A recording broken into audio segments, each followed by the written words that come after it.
యేసుక్రీస్తు ప్రభువును గూర్చి మాట్లాడక ఉండలేము.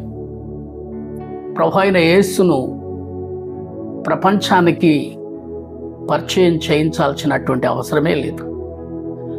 ఆయనే ప్రపంచాలను ఏలిన దేవుడు, ప్రపంచాలను సృష్టించిన దేవుడు, ప్రపంచ పునాదులను స్థాపించిన దేవుడు. కనుకనే ఆయన ఈ లోకానికి ప్రత్యేకమైనటువంటి రక్షకుడుగా ఈ లోకానికి వచ్చి లోకరక్షకుడుగా తనకు తానే పరిచయం చేసుకున్నాడు. ఆయన వచ్చినటువంటి దినములలో ఆదిలో ప్రారంభంలో మాట్లాడిన యేసయ్య ప్రారంభంలో మాట్లాడిన మాట, యేసయ్య చివరిలో మాట్లాడిన మాట, ఈ రెండు మాటల గురించి బైబిల్ చరిత్రను గురించి మనం చదివి విన్నట్లయితే తెలుసుకోవాలనుకుంటే, ఆయన చివరిలో మాట్లాడిన మాట, చిట్ట చివరి సమయాలలో యేసుక్రీస్తు ప్రభు మాట్లాడిన మాట ఏంటంటే, మత్తయి సువార్త 28వ అధ్యాయం 18వ వచనం. అయితే యేసు వారి యొద్దకు వచ్చి, పరలోకమందును భూమి మీదను నాకు సర్వాధికారం ఇవ్వబడి ఉన్నది, కాబట్టి మీరు వెళ్ళి సమస్త జనులను శిష్యులనుగా చేయుడి.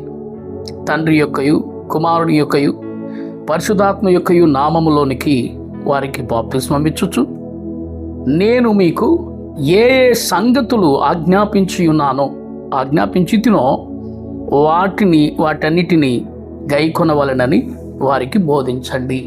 ఇది ప్రభు అయిన యేసు చివరి దినాలలో మాట్లాడిన మాట. ఆయన చివరి దినాల్లో మాట్లాడినటువంటి మాట. ఆ మాటల్లో ఒక ప్రత్యేకమైనటువంటి విషయాన్ని మనం గ్రహించగలుగుతాం. ఏమిటి అంటే, ఆయన పరలోకమందును భూమి మీదను నాకు సర్వాధికారం ఇవ్వబడి ఉన్నది అంటాడు.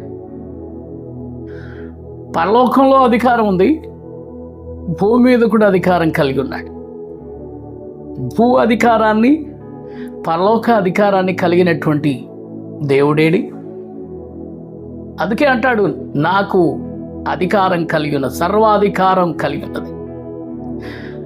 ఆ అధికారం చేతనే నన్ను ప్రేమించి నా ఎదుకు వచ్చు ప్రతి సేవకుని ఆ అధికారాన్ని అనుగ్రహించువాడనై ఉన్నాను అని చెప్తున్నాడు యేసయ్య. తన సేవకుడు దేవుడు అనుగ్రహించినటువంటి అధికారాన్ని కలిగిన వాడై ఉన్నాడు. ప్రభు అయిన యేసును నమ్మిన ప్రతి వారికి ఆయన అధికారం ఇస్తూ ఉన్నాడు.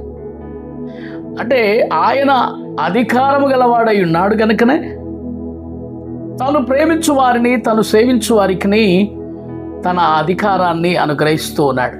నిజంగా ఎంత గొప్ప దేవుడు!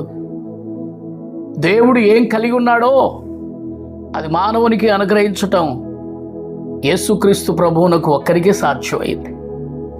ప్రభు అయిన యేసు, నిజంగా ఆ ప్రభు అయిన యేసు అనే ఆ మాటలోనే అధికారం ఉన్నది.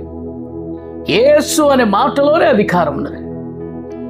ఆ యేసు అనే మాట ఎత్తిన వెంటనే ఆ మాటలో ఉన్నటువంటి శక్తి ఏమై ఉన్నదో, ఆ బలం ఏమై ఉన్నదో అది ఈ లోకాధికారి అయినటువంటి దుష్టుడైన అపవాదికి అర్థమైపోతూ ఉంటుంది. యేసు అనే మాట ఉచ్చరించిన వెంటనే సమస్తమైనటువంటి దుష్టాధికారము కూలిపోతుంది.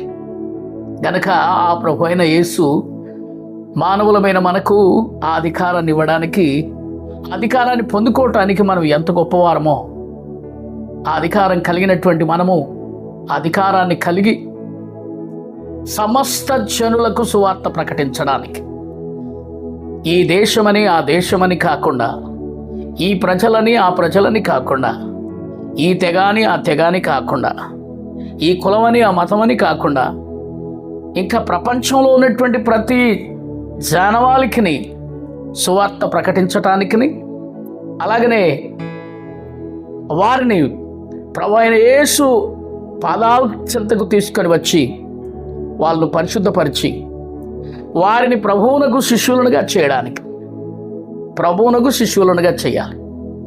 ఈ రోజుల్లో జరుగుతున్నటువంటి సువార్త చాలా చోట్ల మనం గమనించే విషయం ఏంటంటే, ప్రభువు దగ్గరికి నడిపించాల్సినటువంటి జనాలను తన దగ్గరికే నడిపించుకొని, ప్రభువునకు శిష్యులనుగా చేయాల్సినటువంటి ప్రజలను తనకు మాత్రమే శిష్యులనుగా చేసుకొని, ప్రభు అయిన యేసు సన్నిధికి రాకుండా వారి యొక్క అరిచేతిని అడ్డం పెట్టి వారి శిష్యులనుగానే చేసుకొనుచున్నారే కానీ వారికి సంబంధించిన రాజ్యాలే కట్టుకొనుచున్నారు, సంఘాలే కట్టుకొనుచున్నారు. కానీ క్రీస్తు యేసు సంఘాన్ని కట్టేవారు చాలా తక్కువ. అందుకొరకు పేతురుతో అంటున్నాడు, నేను నా సంఘాన్ని కట్టుదును. పేతురు ఆ మాటకు లోబడ్డాడు. పేతురు తన సంఘాన్ని కట్టుకోలేదు. దేవుడు యేసుక్రీస్తు ప్రభు సంఘాన్ని కట్టాడు. అందుకొరకే యేసుక్రీస్తు ప్రభు సంఘాన్ని కట్టాడు కనుకనే యేసుక్రీస్తు ప్రభు కొరకే ప్రాణమును పెట్టగలిగినాడు. చిట్ట చివరి వరకు ప్రభు కొరకే ప్రాణం పెట్టగలిగినాడు. ఈనాటి పేతురు ఒకవేళ ఈ విధంగా అంటుండొచ్చు, నేను నా యొక్క ఆ అనుభవంలో యేసుక్రీస్తు ప్రభువుతో నేనున్నాను కనుక, క్రీస్తు ప్రభువుతో నేనున్నాను కనుక, క్రీస్తు ప్రభువు నేను ఎరుగుదురు కనుక, అది ఎంత గొప్ప విషయం. నేను ప్రభుతో ఉన్నాను కనుక, ప్రభు ఇప్పుడు లేడు కనుక ఇప్పుడు నేనే ప్రభువును అని చెప్పుకోవలసినటువంటి నేటి పేతురులు. కానీ ఆనాటి పేతురు అలాగా మాట్లాడలేదు. అపోస్తుడైన పేతురు అలా మాట్లాడలేదు. నేను ప్రభువును చూశాను, ప్రభువుతో ఉన్నాను, ప్రభువును వెంట నడిచాను, 3.5 సంవత్సరాలు నేను ప్రభువును కలిగి ఉన్నాను. కానీ ఆ ప్రభు అయిన యేసునే నేను ప్రకటించుచున్నాను. ఆయన నాకేమైతే అనుభవం ఇచ్చాడో, ఏమైతే ఆజ్ఞ ఇచ్చాడో, మీరు సమస్త జనులకు వెళ్ళి సువార్తను ప్రకటించి తండ్రి యొక్కయు కుమారుని యొక్కయు పరిశుద్ధాత్మ యొక్కయు నామములోనికి బాప్తిసం వారికి ఇచ్చి నేను ఏ సంగతులు మీకు ఆజ్ఞాపించుతునో ఆయా సంగతులు వారికి బోధించమని చెప్పాడు. ఈరోజు ప్రత్యేకంగా ప్రభు అయిన యేసుక్రీస్తు కోరుకుంటున్నటువంటి కోరిక ఏంటి? ఈ యొక్క చిట్ట చివరి దినాలలో ప్రభు కోరుకుంటున్న చిట్ట చివరి దినాలలో ఆయన కోరుకుంటున్న కోరిక ఏంటి? ఇదే కదా సేవకుల్లో వెళ్ళాలి. ఈరోజు పరిస్థితులను చూస్తున్నప్పుడు మా కాళ్ళు భూమి మీద ఆగట్లేదు. ఆరోగ్యం క్షీణించిన సువార్త ప్రకటించటానికి నా శరీరంలో ఉన్న ప్రతి అవయాలు కూడా కుతకుతలాడుతూ ఉన్నాయి. ఒకరోజు సువార్త ప్రకటించని ఎడల అపోస్తుడైన పౌలు గారు అన్నట్లుగా సువార్త ప్రకటించని ఎడల అయ్యో నాకు శ్రమ. అవును, ఆ పని కొరకే కదా పిలువబడింది. పౌలు కూడా అంటాడు, ఆ పనికే కదా నేను ఏర్పరచబడింది, నేను పిలువబడినటువంటి పని అదే. సువార్త ప్రకటించి యేసయ్య దగ్గరికి నడిపించాలి. అనేక ప్రజలకు సువార్తను ప్రకటించాలి. అనేక ప్రజలను యేసు ప్రభు యొక్క శిష్యులనుగా చేయాలి.